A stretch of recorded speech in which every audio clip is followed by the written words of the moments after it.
Hi, been a long time since I done a YouTube video.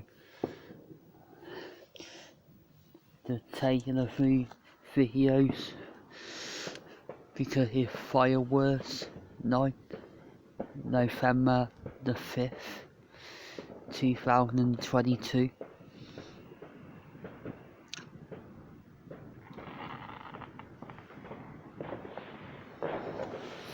I had to say, at the moment where I live, there are only about 3 or 4 fireworks displays, and they're all between a quarter of a mile away to half a mile away.